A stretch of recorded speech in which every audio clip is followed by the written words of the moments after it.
Ja, jetzt mal schauen, was Mary sagt. Nach dem Arbeiten.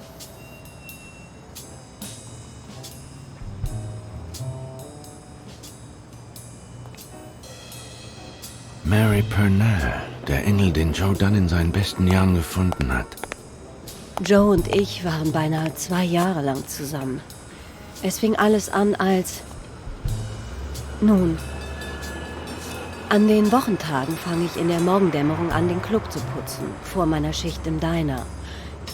Joey war immer früh dran. Er tauchte meist kurz nach mir auf.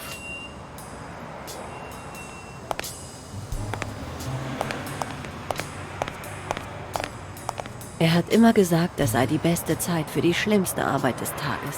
Oh, ich weiß genau, was er damit gemeint hat. Sagen Sie nicht, Papierkram.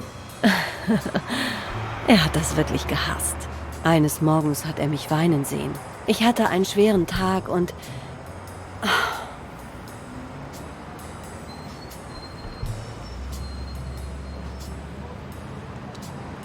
Er hat versucht, Sie zum Lachen zu bringen. Er hat auf die Kaffeemaschine gezeigt. Sie brauchen eine Tasse von Joes Kaffee und frische Luft. Das war die erste von vielen Tassen Kaffee auf dem Dach.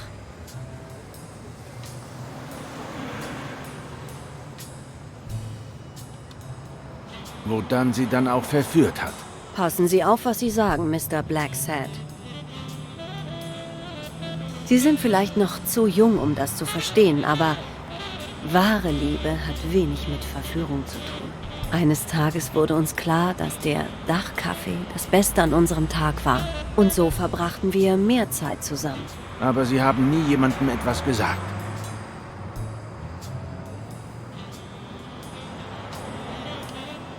Oder vielleicht haben Sie es ja jemand anderem erzählt. Niemandem. Joey wollte nicht, dass Sonja es von jemand anderem erfährt, bevor wir uns unserer Sache sicher waren. Er hatte Angst, dass unsere Beziehung alles nur noch schlimmer machen würde. Doch eines Tages auf dem Dach, da ist uns klar geworden, wie ernst es uns mit unserer Beziehung war. Und so haben wir beschlossen, aus diesen Augenblicken etwas für den Rest unseres Lebens zu machen. Er hat Sie also gefragt, ob Sie seine Frau werden wollen. Ja, natürlich. Er hat mir den Ehering gegeben und wir haben beschlossen, es aller Welt zu sagen. Er hat gesagt, er müsse sein Glück mit seinem kleinen Mädchen teilen. Doch offenbar war er gar nicht so glücklich.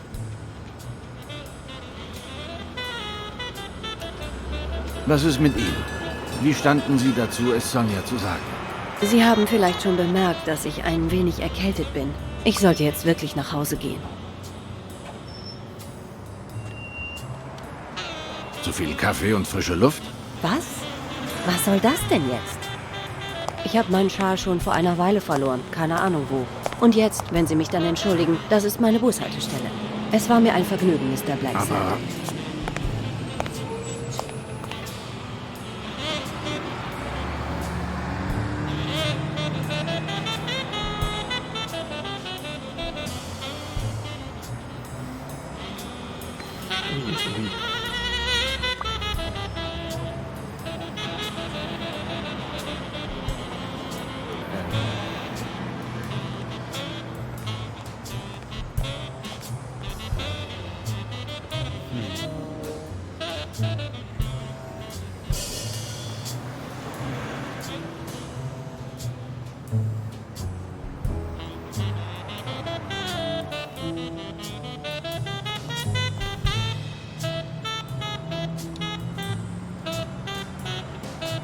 Er hat den Club im Krieg eröffnet? Seltsam.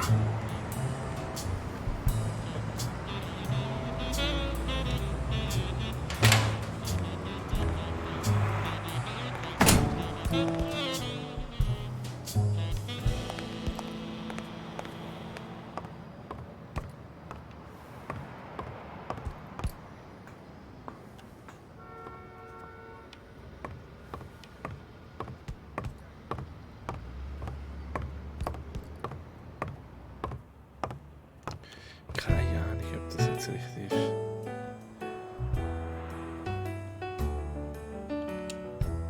Ich habe noch gar nicht nach der Versicherung des Clubs gefragt. Genau die lese ich mir gerade durch. Bislang sieht mir das nach einem normalen Vertrag für Kleinunternehmen aus. Wissen Sie, ich habe da diesen Freund, der ist Journalist und die Sache ist... Also, er würde Sie gerne interviewen. Warum? Eine Frau, die einen Boxclub leitet. Wenn das keine Story ist. Und wie genau hat dieser Freund von Ihnen davon Wind bekommen? Nun, kann sein, dass ich sowas gesagt habe. Ich will's gar nicht hören. Ich hoffe, Sie können noch heute Ihr Können unter Beweis stellen.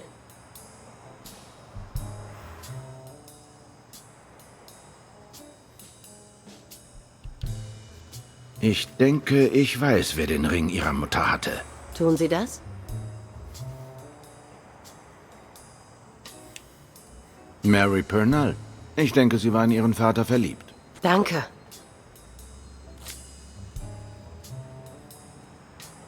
Danke.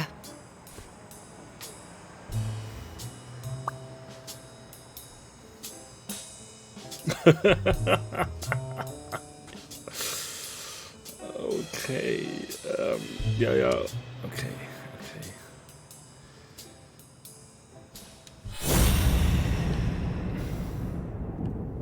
Na, da geht's wirklich. Haben Sie in diesen Papieren irgendetwas von Interesse finden können? Nein, Ermittlungen brauchen ihre Zeit, wie Sie ja sicher wissen.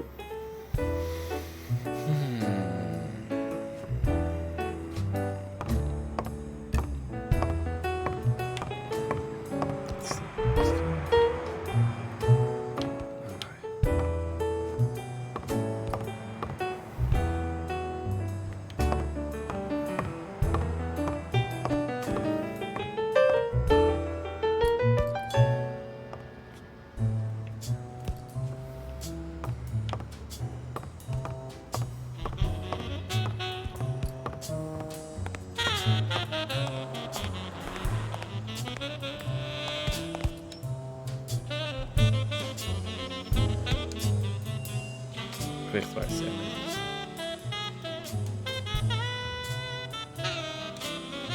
Fällt dir sonst noch etwas zu dem Streit ein, den Joe Dunn und Bobby Yale hatten? Nicht wirklich, nein. Joe hat bloß gebrüllt, wenn du das bringst, sag ich den Kampf ab und schmeiß dich aus dem Club.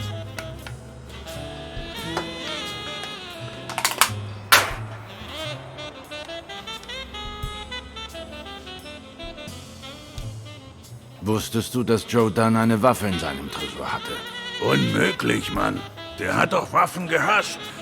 Wobei... Als Teenager hat Bobby Yale mal so eine verrückte Phase durchgemacht. Ist sogar aus dem Boxclub ausgestiegen, um sich einer Gang anzuschließen. Nichts Ernstes. Eines Morgens ist er in den Club eingebrochen. Joe war bereits da und hat ihn auf frischer Tat ertappt.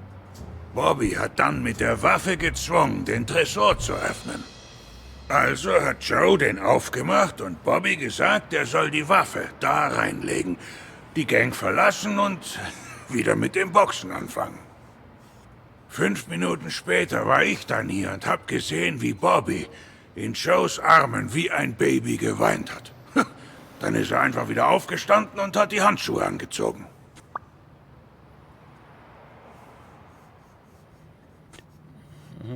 Okay.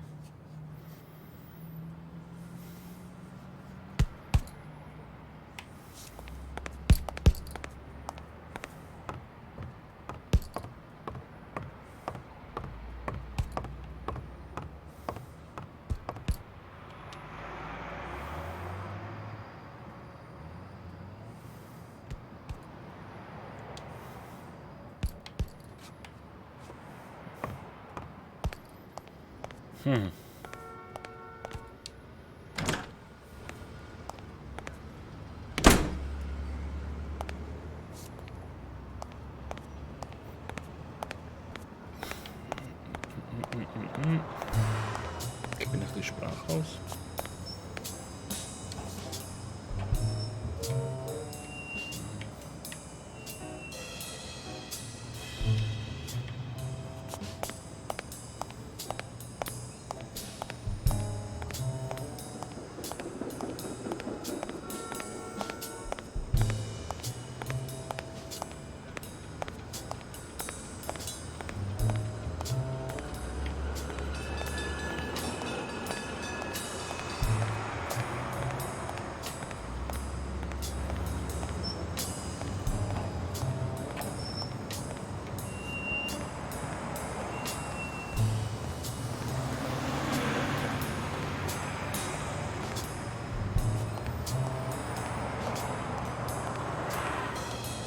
Ich würde einen gelben Cadillac bevorzugen, doch ich kann nicht klagen.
Mist.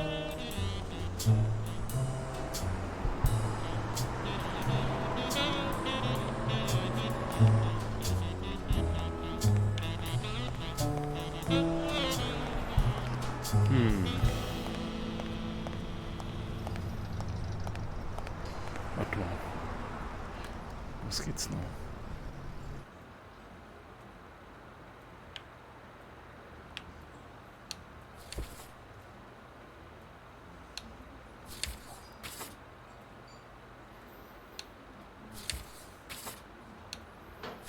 Bobby Jail. Sonja. Dann. Joe dann.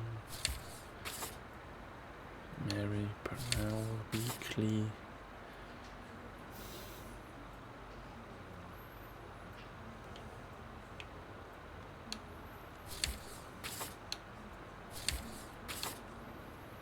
Das ist neu, hä?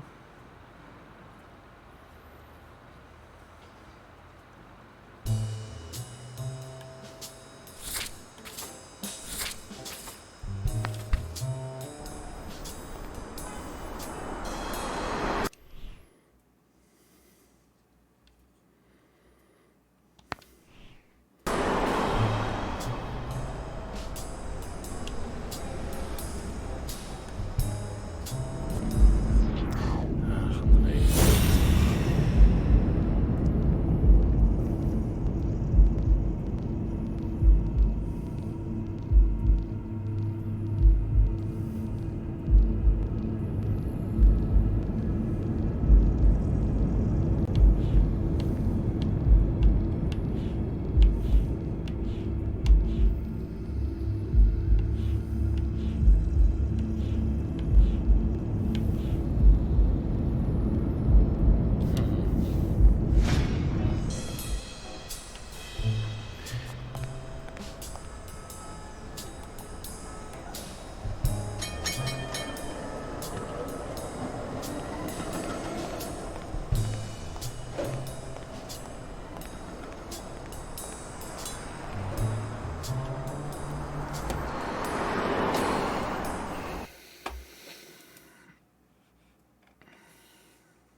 Okay.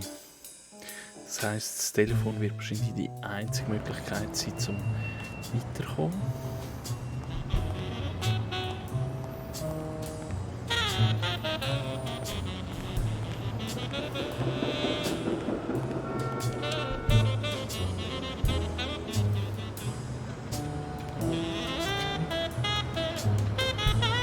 geschlossen. Familie und Freunde findet am Freitag, den 14. Oktober um 18 Uhr statt. Und da haben wir noch, okay, das ist schon mal gut.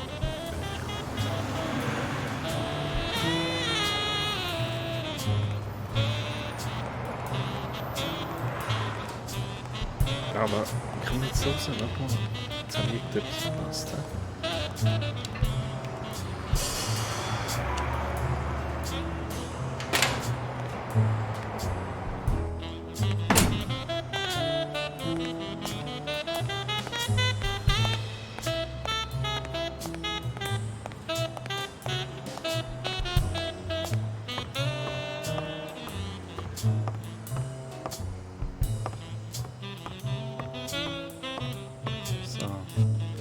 Sind wir da im Kommissar Smirnov anrufen?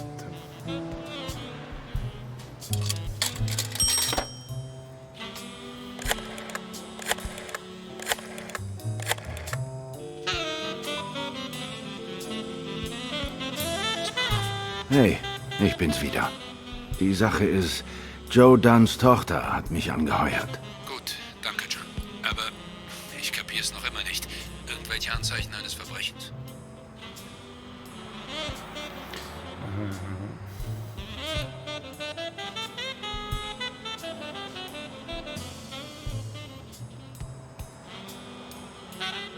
Ist nur so ein Gefühl, aber ich muss ihm nachgehen. Also gut, tun Sie, was Sie tun müssen. Also, werden Sie mir helfen? Warum sollte ich, Mr. Klientenschutz? Wie auch immer, ich habe leider nichts Brauchbares, was ich an Sie weitergeben könnte. Und mir scheint, Sie auch nicht. Aber wenn Sie auf etwas stoßen sollten, rufen Sie mich an.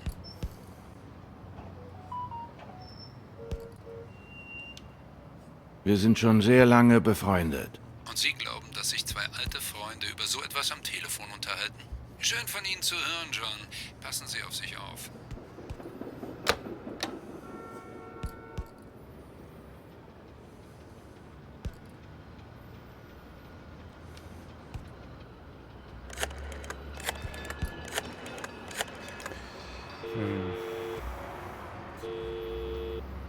Smirnov? Ich glaube, ich habe im Fall Dunn eine neue Spur.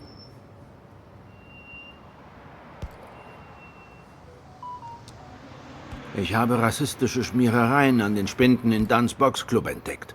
Er war recht liberal, was Rassismus angeht. Vielleicht stand sein Tod ja damit in Zusammenhang. John, die Hälfte der Verbrechen, die in dieser Stadt geschehen, haben rassistische Hintergründe. Solange Sie keine wasserdichten Beweise dafür haben, dass es kein Selbstmord war, sind mir die Hände gebunden. Ich glaube, ich habe im Fall Dunn eine neue Spur.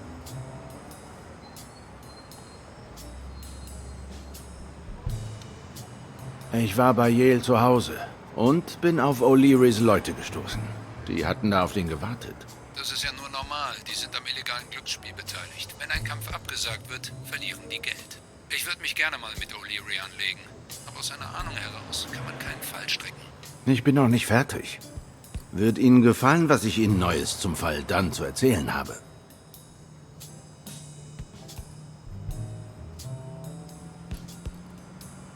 Dunn und die Putzfrau des Boxclubs wollten heiraten. Super. Dann rufen Sie gleich mal bei What's News an. Die werden sicher wissen, was Sie mit so unfassbar interessanten Informationen anstellen. Die Kombination von Dunns Tresor war ihr Geburtsdatum. Er hat ihr sogar einen Ring geschenkt. Sie wissen schon, das große Glück eines klassischen Selbstmörders. Ich bin immer noch nicht überzeugt. Aber vielleicht habe ich da was für Sie.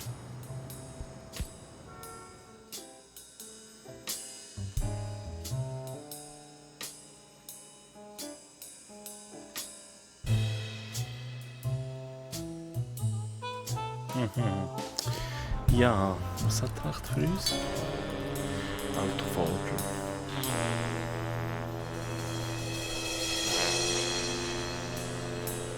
Im Leben gibt's so manchen schiefen Ton. Die Noten sind zwar alle da, doch der Song kommt platt rüber und hört sich nicht mal ansatzweise wie Musik an. Und doch ist es möglich, sie harmonisch zusammenklingen zu lassen. Doch nicht immer liegt das in unserer Hand.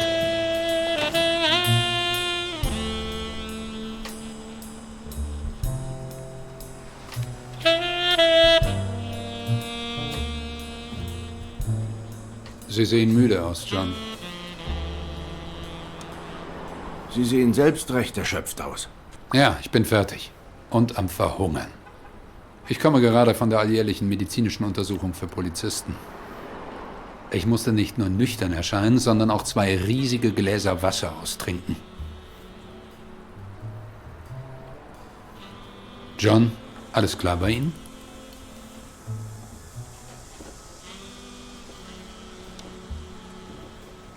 Können wir mal eben über Dunn reden?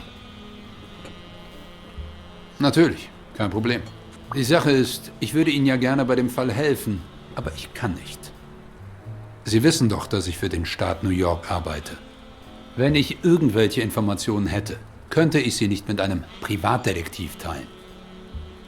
Selbst wenn sie hier auf diesem Tisch liegen würden. Sie haben doch gesagt, Sie verhungern gleich. Warum gehen Sie dann nicht zum Tresen und bestellen was? Ja, klar, gute Idee.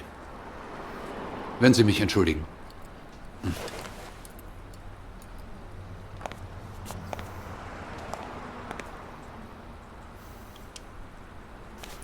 Büro des obersten Gerichtsmediziners East Manhattan.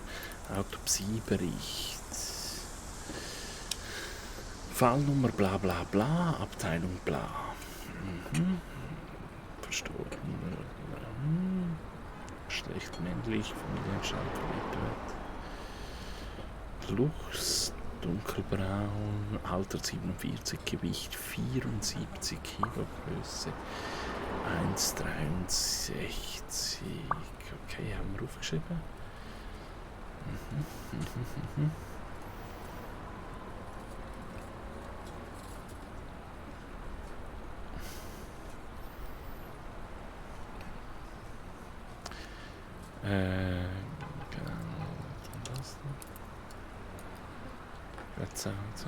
Ursache durch ein Seil am Hals und um den ganzen Hals und 4 ringförmige Abdrücke festgestellt, die von besagtem Seil stammen. Okay, kann ich da weiter? Ist gut. Angeschwollen und leicht zerkratzte Finger, Knöchel an der rechten Hand vermutlich durch ein Trauma in jüngster Zeit verursacht. Hä? Okay. Interessant.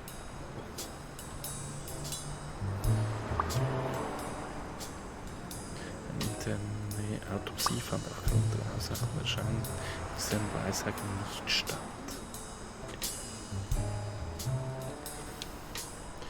Zeitpunkt des Todes ca. 19 Uhr am 19. Oktober. Ursache des Todes. Nun, jetzt wo ich es recht bedenke, esse ich lieber zu Hause. Ist gesünder. Danke. Um Ihnen die Wahrheit zu sagen, John, für mich schien das alles so klar zu sein. Aber jetzt... Bitte versprechen Sie mir, dass Sie keine Selbstjustiz üben. Ich will doch sehr hoffen, dass wir beide keine einsamen Rächer sind. Ja. Klar. Sie können mir vertrauen. Ich gebe Ihnen mein Wort. Also schön. Wie auch immer, Sie hat mich auf dem Laufenden, oder? Mein Freund, Sie können sich darauf verlassen. Bis dann, John. Wie immer hatte mir Smirnoff neue, möglicherweise relevante Informationen überlassen. Und er hatte auch Zweifel gesät. Wenn ein alter Hund wie er plötzlich so ernst wird, dann muss man bereit sein zuzubeißen.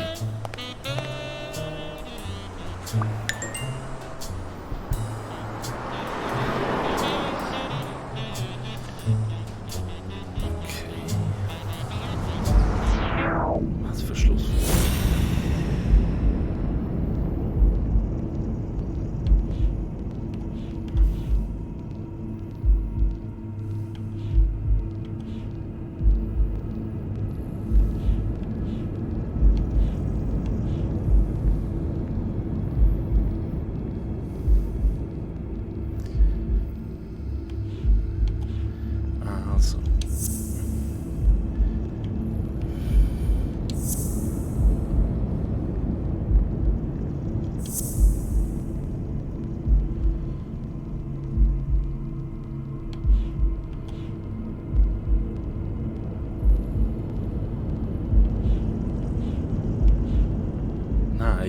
Hey, hallo.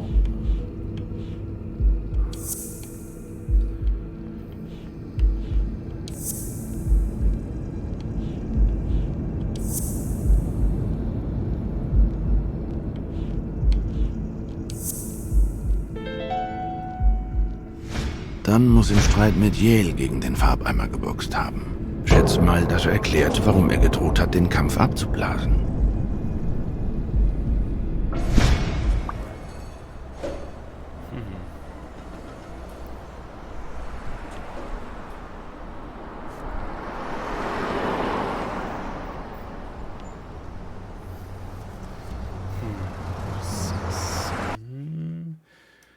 Was wäre jetzt geschickt zu machen?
Ich bin deutlich größer als Dan und komme gerade so an die Schlinge. Dan hat sich niemals selbst erhängt. Zumindest nicht allein.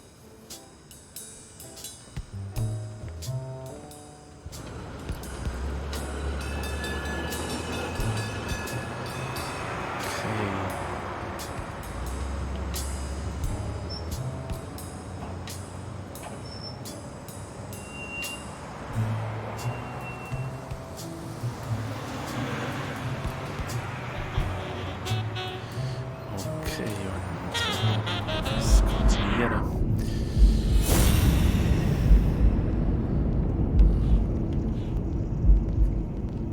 Groß genug.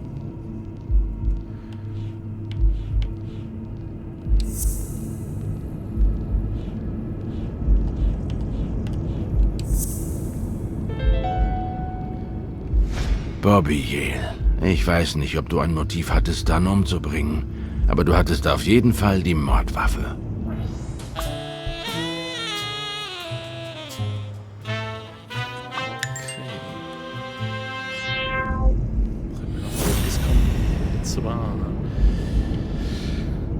Was haben wir denn da?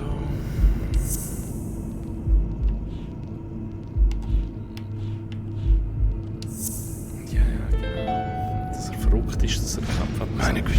Hatte Yale dann etwa nur umgebracht, weil er den Kampf absagen wollte?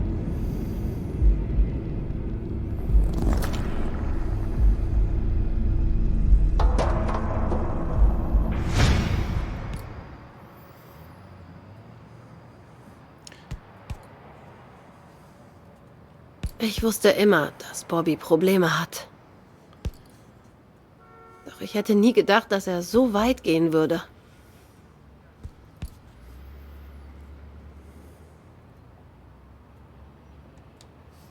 Keine Ahnung. In meiner Branche sollte man lieber keine voreiligen Schlüsse ziehen. Aber der Expander, die Kiste in seinem Spind, die Spuren am Hals meines Vaters. Das alles weist doch auf ihn.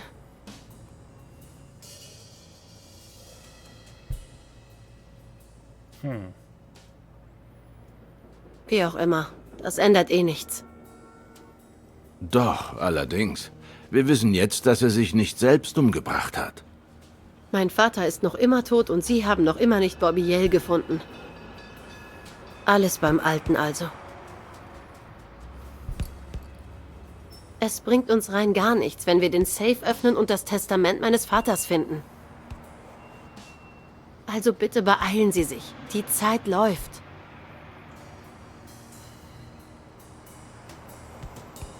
Ist okay.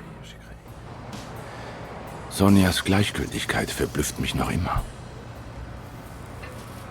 Aber was noch wichtiger war, was hatte sie gegen Yale?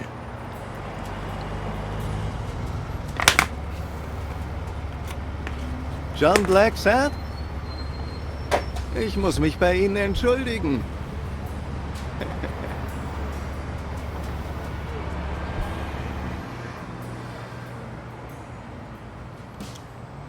Entschuldigung angenommen, aber wofür wollen Sie sich eigentlich entschuldigen? Hören Sie, ich glaube, dass meine Mitarbeiter Sie nicht mit dem nötigen Respekt behandelt haben. Tut mir leid, dass die Ihren Anzug in Falten gelegt haben. Wissen Sie, die ahnten nicht, dass wir ein gemeinsames Ziel haben. Bobby Yale, ich will ihn ebenso finden und dieser Sache auf den Grund gehen, wie Sie, Mr. Blacksad. Also bitte. Nehmen Sie doch meine Einladung an. Warum sollten wir unsere Erkenntnisse nicht austauschen?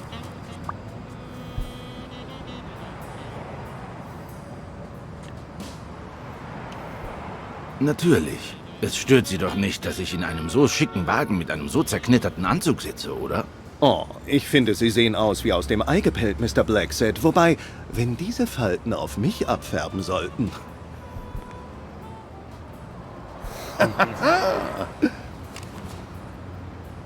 Ich gehe immer auf Nummer sicher.